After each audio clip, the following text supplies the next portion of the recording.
Assalamualaikum sahabat-sahabat semua. Hari ini, saya mengisahkan kisah seorang polisi yang dimakan oleh ular piton besar di rumahnya. Bagaimana hal ini bisa terjadi? Namun sebelumnya saya sarankan untuk menuliskan salawat di kolom komentar, agar kelak salawat ini bisa menjadi saksi untuk mendapat syafaat di akhirat. Desa Patiro adalah desa kecil yang terletak di antara perbukitan hijau Sulawesi Selatan. Sebuah desa yang dikelilingi hamparan sawah luas dan pepohonan rimbun. Pagi-pagi, udara masih segar dan sunyi. Suara ayam jantan bersahutan dari kejauhan, sementara embun menetes di ujung daun pisang. Di sana hiduplah seorang pria kaya. Namanya adalah Pak Hendra, namun warga lebih sering menyebutnya Pak Polisi. Ia berusia sekitar 45 tahun, tegap, dengan kumis tebal dan mata tajam. Ia dulunya adalah anggota polisi aktif yang bertugas di kota, tapi setelah pensiun dini karena alasan pribadi, ia kembali ke kampung halamannya di Patiro. Berbeda dengan warga lain yang hidup sederhana, Pak Hendra kembali ke desa dengan membawa kekayaan yang mencolok. Rumahnya paling besar di desa, berdinding semen halus dan berlantai keramik mengilap. Di garasinya terparkir 2 mobil mewah, 1 SUV hitam mengilap, 1 lagi mobil sport warna merah marun. Tiap pagi, warga melihatnya menyiram halaman depan rumah sambil memakai sandal kulit dan kacamata hitam. Ia selalu berpakaian rapi, bahkan ketika hanya duduk di beranda. Pak Polisi hidup seperti seorang bangsawan desa. Namun, bukan hanya kekayaannya yang membuat ia disegani. Sikapnya yang dingin, arogan, dan suka merendahkan membuat banyak warga enggan berurusan dengannya. Yang membuat warga semakin heran adalah sesuatu yang ada di belakang rumah Pak Polisi. Sebuah kandang besi besar yang dijaga dengan kunci ganda dan terpal tebal. Hanya sesekali suara dari dalam kandang terdengar, seperti desisan berat, gesekan rantai, atau kadang dentuman keras seperti benda besar jatuh. Suatu hari, seorang anak kecil tak sengaja melihat dari sela pagar dan menjerit ketakutan. Ia melihat seekor ular piton raksasa dengan panjang lebih dari 5 meter, sedang melingkar santai di dalam kandang. Desas-desus pun mulai tersebar. Pak Polisi memelihara ular piton besar di rumahnya. Ular itu diberi nama Si Raja. Warga bergidik. Untuk apa orang seperti dia pelihara ular sebesar itu? Tanya seorang ibu di warung kopi. Ada yang berkata ular itu dipelihara untuk jaga rumah. Ada yang bilang itu simbol kekuatan. Ada pula bisikan-bisikan takut bahwa Pak Polisi punya ilmu tertentu atau memelihara sesuatu yang tidak wajar. Namun, tidak ada yang berani bertanya langsung. Pak Polisi sering berjalan-jalan keliling desa sambil mengendarai motornya. Ketika lewat, warga otomatis menunduk atau menyapa kaku. "Selamat pagi, Pak Hendra. Sudah siram tanamannya, Bu? Rumputnya panjang itu." Komentar seperti itu sering ia lontarkan, tak jarang dengan nada menyindir atau merendahkan. Pernah suatu hari, ia melihat seorang bapak tua mengangkut padi dengan gerobak kecil. "Zaman sekarang masih narik gerobak? Kasian sekali hidupmu, Pak," ucapnya sambil tertawa kecil. Padahal si bapak itu adalah orang yang sangat dihormati warga karena ketekunannya. Warga hanya bisa memendam, karena melawan Pak Polisi berarti mengundang masalah. Ia kenal banyak aparat. Ia juga tahu cara memutarbalikkan cerita jika ia ingin seseorang dianggap bersalah. Suatu ketika, sebuah keluarga hampir kehilangan tanah karena persoalan utang. Pak Polisi datang dan membantu melunasi utangnya. Namun setelah itu, ia mencantumkan namanya dalam sertifikat tanah. Dengan kata lain, tanah itu sekarang miliknya. Keluarga itu hanya bisa tinggal dengan status numpang. "Bukannya bantu, malah dikuasai," kata seorang warga. Tapi ia hanya bisa menggerutu dalam hati. Kebaikan Pak Polisi selalu bersyarat, selalu ada imbalan. Dan bila kau tak berterima kasih, ia akan mempermalukanmu di depan umum. Pak Polisi tidak pernah datang ke acara gotong royong, tidak ikut kerja bakti, tidak hadir dalam pengajian, tidak mau menghadiri pemakaman tetangga. Namun, ia sering kedatangan tamu-tamu dari kota. Mobil-mobil pelat hitam sering berhenti di depan rumahnya. Kadang ia terlihat mengobrol dengan tamu di teras sambil tertawa keras dan menyuguhkan kopi mahal. Warga mulai menganggapnya bukan lagi bagian dari mereka. Ia seperti tinggal di desa, tapi jiwanya milik kota. Semakin hari, ular piton milik Pak Polisi semakin besar. Si raja jarang terlihat, tapi kadang terdengar suara decakan atau dentuman dari kandangnya. Konon, ia diberi makan ayam hidup bahkan kambing kecil. Bayangkan, dia kasih makan kambing, padahal ada warga sini yang makan sekali sehari pun susah, keluh seorang tetua desa. Tapi Pak Polisi tak peduli. Ia bahkan dengan bangga berkata di salah satu kesempatan, si raja itu lambang kekuasaan. Lihat matanya, diam, tapi kalau menyerang mematikan. Ucapan itu membekas di benak warga. Banyak yang merasa semakin takut, bahkan anak-anak dilarang bermain dekat rumah Pak Polisi. Suatu malam, suara gaduh terdengar dari belakang rumah Pak Polisi.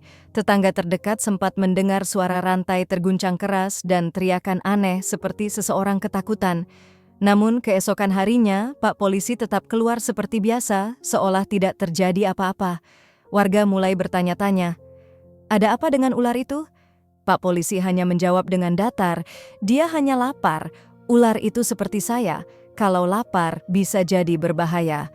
Ucapan itu menjadi bahan gunjingan selama berhari-hari. Namun karena rasa takut, warga memilih diam. Hari demi hari, semakin terlihat bahwa kekuasaan yang dibangun Pak Polisi berdiri di atas pondasi kesombongan dan ketakutan orang lain. Ia bukan dihormati karena kebaikan, tapi karena rasa takut. Dan seperti semua bangunan yang berdiri di atas dasar yang lemah, suatu saat pasti akan runtuh. Tak ada yang tahu bahwa keruntuhan itu akan datang bukan dari manusia, melainkan dari ular peliharaannya sendiri. Namun sebelum itu terjadi, nasib seseorang harus dikorbankan. Seseorang yang lemah, tak punya kuasa, dan nyaris tak bersuara. Dan seperti yang sering terjadi di tempat yang diam-diam menyembunyikan ketakutan, yang paling menderita adalah mereka yang paling tidak berdaya, keluarga Pak Ahmad.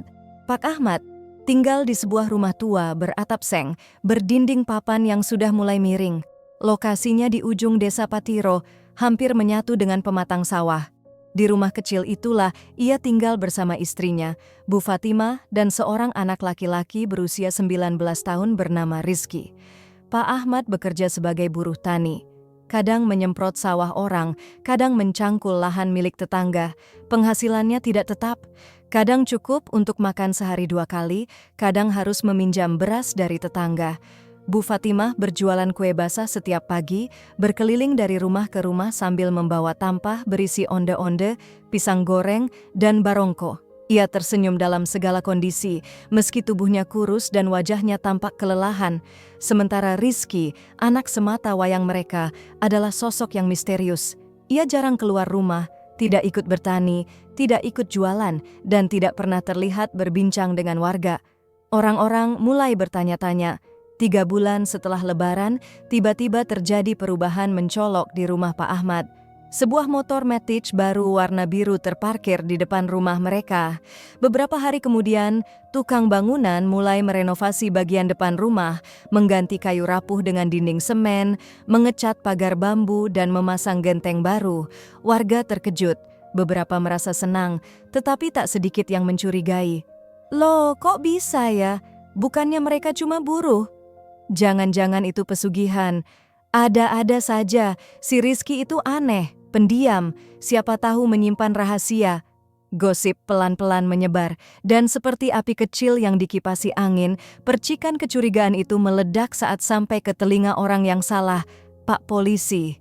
Pak Polisi sedang duduk di beranda rumahnya saat tetangganya Bu Lestari datang membawakan oleh-oleh dari kota. "Oh ya Pak, saya dengar keluarga Pak Ahmad tuh aneh sekarang.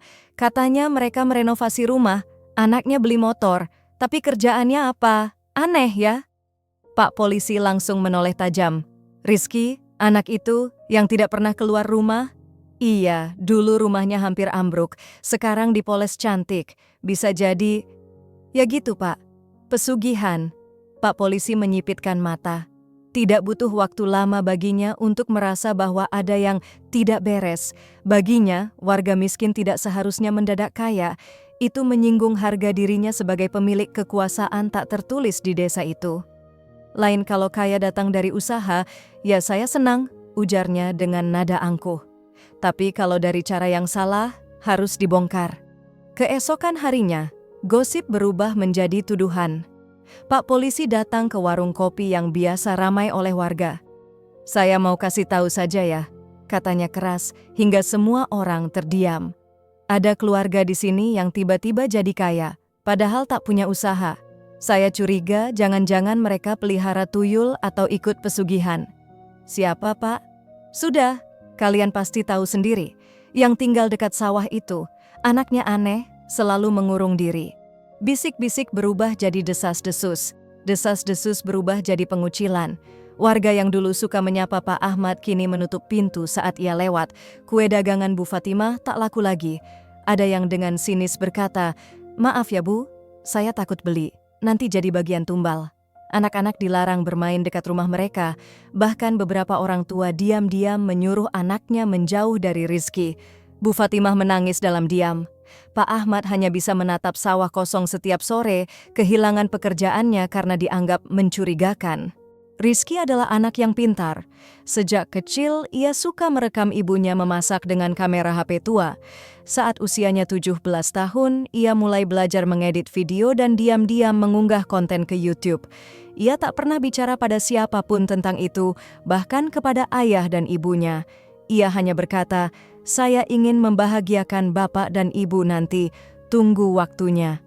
Saat YouTube-nya mulai menghasilkan, ia memperbaiki rumah, membeli motor agar ibunya bisa belanja ke pasar lebih cepat, dan ia tetap diam. Bukan karena malu, tapi karena ingin memberikan kejutan di waktu yang tepat. Namun, waktu itu datang terlalu lambat. Desa telah menghukumnya lebih dulu. Suatu sore, Rizky mendengar suara dari luar rumah. "Orang tua Rizky pelihara tuyul? Anaknya itu pasti pesugihan. Lihat saja mukanya." Rizky keluar. Wajahnya tenang, tapi matanya merah. Ia berdiri di depan pagar, menatap langsung ke arah sekelompok warga yang sedang membicarakan keluarganya. Lalu ia berkata, pelan namun tegas, "Besok pagi, jam 9, saya undang semua warga ke balai desa, termasuk Pak Polisi. Saya akan jelaskan semuanya." Kabar tantangan Rizky menyebar cepat. Pak Polisi mendengarnya dan hanya tertawa kecil. Anak ingusan itu mau menjelaskan apa? Mau pura-pura jadi artis? Biar saja, akan saya buka semua kebusukan keluarganya. Pak Polisi bahkan sudah menyusun rencana. Ia akan membawa cerita karangan tentang dukun sakti dan kambing yang menghilang. Ia tahu suara keras kadang lebih dipercaya daripada kebenaran yang sunyi. Tapi ia tidak tahu bahwa kali ini ia akan berhadapan dengan sesuatu yang tidak bisa dia tekan. Fakta. Hari itu, langit di atas desa Patiro mendung sejak pagi. Awan menggantung berat, seolah ikut menyimpan rahasia yang selama ini dikubur dalam kesunyian. Jam baru menunjukkan pukul 8, namun warga desa sudah mulai berdatangan ke balai desa. Tempat itu biasanya hanya ramai saat pembagian bantuan atau saat pemilu, tapi hari ini berbeda. Tak ada undangan resmi, tak ada pengumuman, hanya sebuah suara dari seorang anak muda bernama Rizky yang mengajak seluruh warga untuk datang dan mendengar. Di sudut balai, Pak Polisi sudah duduk bersilang kaki dengan sikap angkuh. Ia mengenakan kemeja putih dan celana bahan gelap, lengkap dengan kacamata hitam. Di sebelahnya, beberapa warga yang biasa ia pengaruhi tampak ikut hadir, seperti pembela diam yang siap menyaksikan kehancuran anak muda tak tahu diri. Namun, suasana hari itu terasa lain. Tidak ada gelak tawa, tidak ada gumaman sinis, hanya tatapan penasaran, cemas, dan rasa bersalah yang pelan-pelan muncul di wajah orang-orang. Jam 9 tepat, Rizky datang. Ia tidak mengenakan pakaian mewah, hanya kaos polos, jaket tipis, dan celana panjang. Tapi wajahnya bersih, tegas, dan lebih berani dari siapapun di ruangan itu. Ia berdiri di depan, membungkuk hormat kepada semua yang hadir. "Assalamualaikum warahmatullahi wabarakatuh. Terima kasih telah datang." Tak ada pengeras suara, tapi semua bisa mendengar karena semua hati sedang membuka telinga. "Saya berdiri di sini bukan untuk membela diri saya, tapi untuk membersihkan nama baik ayah dan ibu saya." Rizky memutar ponselnya, disambungkan ke layar monitor kecil milik balai desa. Layar itu menampilkan sesuatu yang mengejutkan, sebuah channel YouTube bernama Dapur Rizky Nusantara dengan 1,2 juta subscriber. Warga terkejut, Wajah-wajah yang biasa mencibir kini mematung. Mereka melihat video Rizky membuat barongko bersama ibunya, merekam suara lesung saat menumbuk sambal, mengunjungi dapur-dapur tradisional di kampung sekitar. Suara Rizky terdengar lembut dalam narasi. Inilah barongko, kue khas Bugis yang dibuat dari pisang, santan, dan cinta seorang ibu. Air mata mulai jatuh tanpa izin. Bu Fatimah yang duduk di bangku belakang menunduk, menyeka matanya. Rizky lalu menunjukkan bukti transfer Google AdSense, kontrak endorsement dari perusahaan kuliner lokal, surat undangan menjadi pembicara di seminar UMKM di Makassar. Saya tidak pernah menyembunyikan ini karena saya malu, tapi karena saya ingin memberi kejutan saat semuanya siap. Ruang Balai Desa Henning, bahkan suara burung pun seakan berhenti. Pak polisi mulai merasa gerah, peluh di dahinya tak lagi bisa disembunyikan. Salah satu ketua desa, Pak Daeng Madi, berdiri. Kami salah, Nak. Kami menghakimi sebelum tahu. Kami percaya pada cerita, bukan pada bukti. Maafkan kami. Yang lain mulai menunduk. Ada yang terisak pelan, bahkan beberapa ibu mendekat ke Bu Fatimah dan memeluknya. Seorang ibu berkata sambil menangis, "Maaf ya Bu, saya dulu tidak beli kue karena takut, padahal saya sendiri pernah difitnah orang." Suasana menjadi sangat emosional, rasa bersalah menggulung seperti ombak yang tak bisa dibendung. Pak polisi berdiri pelan, wajahnya masih dingin, tapi sorot matanya mulai goyah. "Ya sudah, kalau memang benar kamu dapat uang dari YouTube, bagus. Tapi lain kali jangan diam saja, kita ini hidup bermasyarakat." Rizky memandang langsung ke matanya. "Pak, saya diam bukan karena salah, tapi karena saya tahu tak semua orang siap mendengar kebenaran jika hatinya tertutup oleh prasangka." Beberapa warga mengangguk pelan. Kata-kata Rizky terasa seperti pukulan halus tapi dalam. Hari itu, Rizky tidak hanya membersihkan nama baik keluarganya, ia juga mengembalikan harga diri mereka yang sempat diinjak oleh fitnah. Bu Fatimah diundang kembali menjajakan kue di acara RT. Pak Ahmad diminta membantu membangun saluran irigasi desa. Warga mulai tersenyum lagi saat bertemu mereka. Sementara itu, Pak polisi mulai kehilangan kendali atas opini publik. Tak ada yang lagi menyambutnya dengan hormat. Anak-anak tak lagi takut melintasi depan rumahnya. Dan yang paling menyakitkan, orang-orang mulai bicara dengan suara lantang tanpa takut padanya. Malam hari, Rizky duduk di teras rumah, menatap langit. "Ibu, terima kasih ya. Karena ibu selalu sabar." Bu Fatimah tersenyum lembut. "Nak, orang sabar memang kadang dipijak, tapi Allah tak pernah tidur. Doa orang yang difitnah lebih tajam dari pedang." Di rumah besar Pak polisi, seekor ular piton menggeser tubuhnya dalam kandang. Matanya menatap tajam ke arah jendela belakang rumah. Napasnya lambat tapi berat, seperti sedang menunggu sesuatu. Dan malam itu, untuk pertama kalinya dalam hidupnya, Pak polisi mengunci pintu rumah dari dalam dan menyalakan lampu di semua ruangan. Entah kenapa, perasaannya tidak tenang. Jantungnya berdetak tak beraturan sejak ia kembali dari balai desa.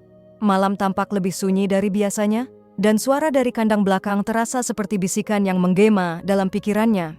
Si Raja, ular piton raksasa peliharaannya, tidak seperti biasanya. Biasanya, suara gesekan tubuhnya tenang dan lamban. Tapi malam itu, terdengar berat, seolah menggambarkan kegelisahan makhluk buas yang tak sabar untuk lepas. Jam menunjukkan pukul 23.14. Pak polisi atau Pak Hendra berjalan mondar-mandir di dalam rumahnya yang mewah tapi sepi. Ia memandangi dinding, lantai, bahkan memeriksa jendela satu persatu. Tak ada tamu malam ini, tak ada warga yang datang menghormat, tak ada telepon dari orang kota yang biasanya ingin ngopi dengannya. Dunia tiba-tiba jadi sunyi, terlalu sunyi. Dari dapur belakang terdengar suara rantai ditarik, disusul bunyi kraak seperti logam tua yang tertekuk. Pak polisi menegang. Ia berjalan ke belakang pelan-pelan, melewati ruang makan hingga sampai di pintu dapur. Ia membuka sedikit tirai jendela. Cahaya dari lampu belakang mengungkapkan sesuatu yang membuat bulu kuduknya berdiri. Pintu kandang si Raja terbuka sedikit. Keesokan paginya desa Patiro mulai hidup kembali. Ayam berkokok. Anak-anak membawa ember ke sumur. Para ibu menyapu halaman. Tapi ada satu rumah yang tetap tertutup rapat. rumah Pak Polisi. Seorang tetangga, Pak Saldi, curiga karena biasanya suara radio pagi dari rumah itu selalu terdengar, tapi hari itu tidak. "Jangan-jangan ke kota," gumamnya. Namun ketika siang datang dan rumah itu tetap senyap, warga mulai gelisah. Bu RT datang bersama 2 warga laki-laki, mencoba mengetuk pintu gerbang rumah Pak Polisi. Tidak ada jawaban. "Pak Hendra!" teriak Bu RT. Sunyi. Warga mulai berkumpul. Seorang pemuda mencoba melongok dari sela pagar. Tak lama kemudian, beberapa pemuda nekat masuk lewat pagar samping. Mereka membuka pintu belakang rumah dan saat itulah mereka mencium bau aneh. Campuran anyir, amis, dan sesuatu yang busuk. Mereka menyusuri lorong hingga sampai ke kandang besi di belakang. Pintu kandangnya terbuka lebar, dan ular piton raksasa itu terbaring dengan perut membesar tak wajar. Tubuhnya menggembung di bagian tengah, seperti menelan sesuatu yang sangat besar, terlalu besar. Panik, ketakutan, gemetar. Seorang pemuda lari ke depan rumah, berteriak keras, "Pak Polisi, di dalam perut ular!" Warga berdatangan, yang dulu membenci, kini gemetar. Yang dulu takut, kini tak percaya. Setelah koordinasi cepat dengan aparat kecamatan, ular itu diputuskan untuk dibelah demi memastikan isi perutnya. Proses dilakukan di tanah lapang dekat kebun. Warga berkumpul, sebagian memalingkan wajah, sebagian lagi menutup mulut dengan kain sarung. Pisau besar diayunkan, perut ular itu dibelah perlahan, darah mengucur, usus tergeser, dan semua orang menjerit. Sosok Pak Polisi masih dalam keadaan utuh, tapi sudah membiru, terlihat jelas di dalam tubuh ular. Wajahnya kaku, matanya terbuka setengah, tangannya masih menggenggam kunci rumah. Tak ada suara, hanya gemetar, tak ada yang berani bicara. Jenazah Pak Polisi dimandikan dan dikafani, tak banyak yang hadir, tak banyak yang menangis. Namun, ada satu pemandangan yang tak bisa dilupakan siapapun di desa itu. Keluarga Pak Ahmad datang. Bu Fatimah membawa air panas. Pak Ahmad membantu menggali liang kubur. Dan Rizky ikut memanggul keranda. Warga hanya bisa tertegun. Mereka yang dulu difitnah, kini yang membantu mengurus jenazah sang pemfitnah. Hari pemakaman, awan mendung menggantung. Petir sesekali menyambar di kejauhan. Tanah merah di bukit kecil dekat sungai menjadi tempat peristirahatan terakhir Pak Polisi. Di sana, setelah doa dibacakan, Pak Ahmad berkata di hadapan warga, "Kita semua bisa jatuh dalam dosa, tapi yang membedakan adalah siapa yang belajar darinya dan siapa yang tenggelam di dalamnya.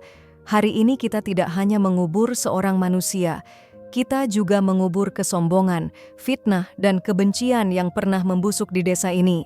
Rizky yang tengah membersihkan barang-barang peninggalan Pak Polisi untuk diberikan pada keluarganya, menemukan sebuah buku catatan kecil. Di dalamnya ada tulisan tangan yang tampaknya ditulis semalam sebelum Pak Polisi menghilang. "Kadang, kekuasaan membuatku lupa siapa aku. Ular itu seperti simbol kekuatanku, tapi sejak kejadian dengan keluarga Ahmad, aku mulai tak tenang. Jika aku hilang esok, tolong kuburkan aku dengan cara yang layak. Aku tahu aku telah salah dan aku tak pantas meminta dimaafkan. Tapi semoga Allah yang Maha Tahu dapat menilai niatku yang terlambat ini."